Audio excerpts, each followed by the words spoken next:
You were telling me about how you were using Franciscan prayer, and got it right here.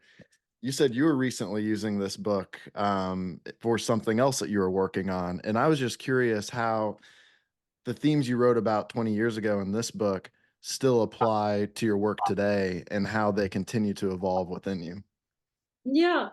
So again, coming out of the example of in the life of Francis of Assisi, I think one of the lines that has always stayed with me is something that Thomas of Celano wrote in his first life, where he said, Francis did not so much pray as he himself became living prayer.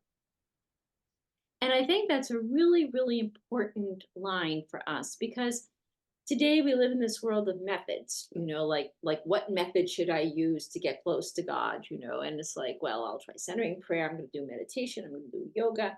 So we're always kind of focused on the steps of the method, and making sure we get the method right, and did I achieve what the aims of the method.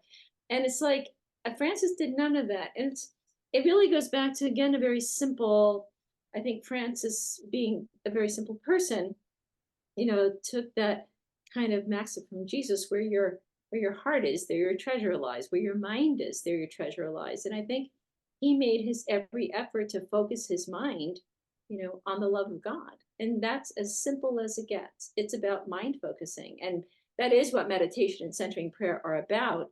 It's just that he disciplined himself. So it's not just centering your mind. Prayer requires a reordering of our lives. If to be a living prayer is not something you can kind of do, it's what you are. So you have to reorder what you are, kind of restructure your priorities.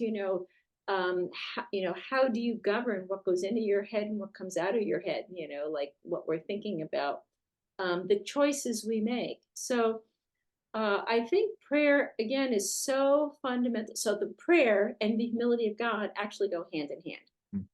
I wrote them as two books, but they really could have been written as one book, because Bonaventure himself, in The Soul's Journey to God, really begins on that level of creation, but it's about a prayerful journey into God that ends on the level of the crucified Christ.